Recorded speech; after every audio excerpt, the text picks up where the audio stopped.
Hey guys, make sure to subscribe and hit that notification bell to be updated every time I make a new video. Thanks, let's begin. That final fight. Wow.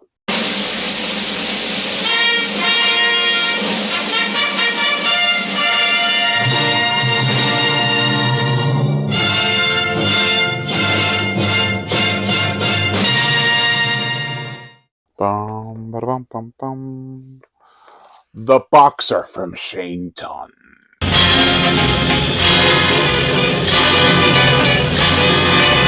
Boom, shakalaka. This is the 1972 action drama from Hong Kong. It was also directed by Shantung, who also directed Five Deadly Venoms, who shot the night scenes, and then it was directed by Sui Li Pao, who directed the day scenes. The plot: it's 1922 Shanghai. Two brothers are trying to make a life for themselves. One is a servant to the rich, willing to do anything for them for some money. The other is a fighter ready to rebel and gain. Lessons will be learned, as will profit be earned.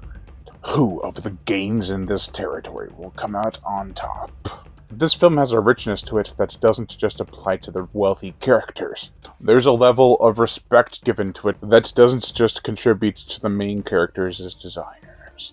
Everyone in Shanghai is trying to make a living. Most just want to get by. Some want to thrive. Shanghai is made out to be a workers' landscape. From the beautiful opening shot of the workers coming home and settling into their apartments after a long, hard day's work,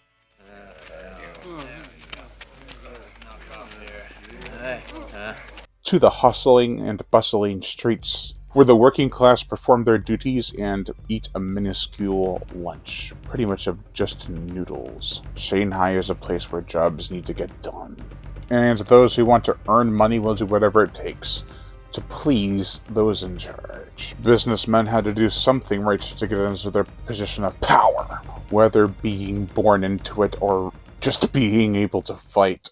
I may be a nobody, but I know how to fight. Some, you might say, work with the right attitude and achieve their goals. Enough about philosophy and psychology. Let's get into what drives the story forward. The characters. Mei Young-san, played by Quan Tai-shen from Human Lanterns, is our hero who walks the fine line between compassionate and corporate. He cares about his brother and slight love interest. However, when he finally makes some money, he becomes slightly blinded by power. He's also a smug individual right from the get-go. Who's he think he is? Lion Brian Cattle, the horror shark. He knows he's an excellent fighter and will do anything to provoke and prod to make people fight him. To prove a point, you see. He does this to every character that thinks he's a challenge. At least he can back up his claims. As I said in the intro, the fight between him and a huge brothel of baddies is, wow. It's 15 minutes long, and it consists of him being a brash, bloody, bombastic blight. He's a great character, if not a bit unrelatable. He's a super fighter who can dish out anything, even after a serious beating. But most of the time he doesn't seem fazed, and that's how he makes his dough. Xiao Jingenbei, played by Kang Yan-sheng, is Ma's brother. We only know he's his sibling because Xiao calls him Brother Ma, although I think that's something to do with the translation. He doesn't have much to his character, but he does support his brother and fight with him when he can, even when all hope seems lost. Jin Lingzi, played by Li Sheng, is a local bar singer. She is adored by many but has her eyes set on Brother Ma.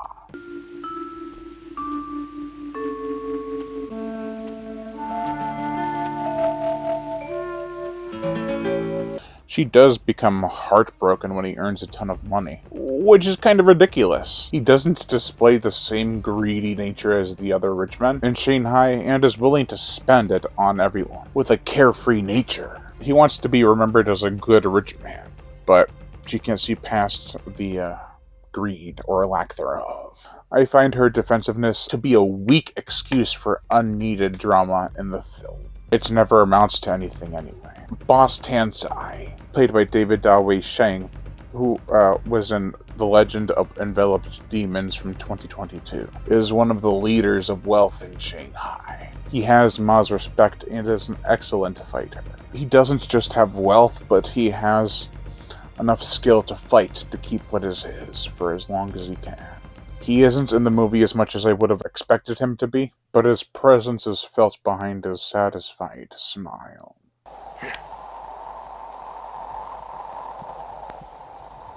Boss Yang Sheng, played by Nan Xingyang, is as sinister and manipulative as they come. His buck rat tooth grin will stick with you and make him seem slimy in his approach to everything.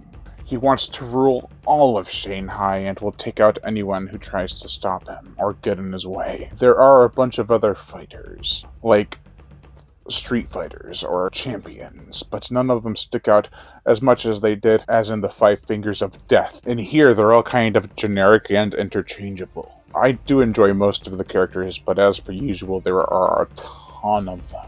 And they do serve at least some purpose, but they do get mixed up a bit.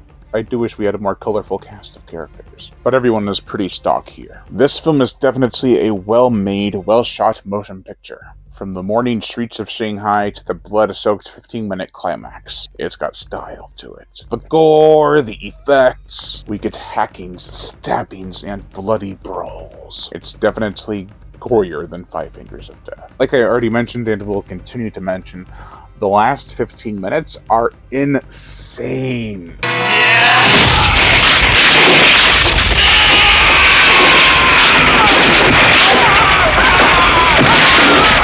I couldn't believe how it started and continued on, and then finished. I was like, whew! It was a spectacular example of masterclass martial arts filmmaking. This is a 2-hour and 15-minute movie, in that there is a lot of dialogue, but the fights are scattered around enough to keep you interested. For the motion picture soundtrack, this time Young Yu Shin, who also composed Five Fingers of Death, brings an upbeat nature to the film's score, namely the main theme.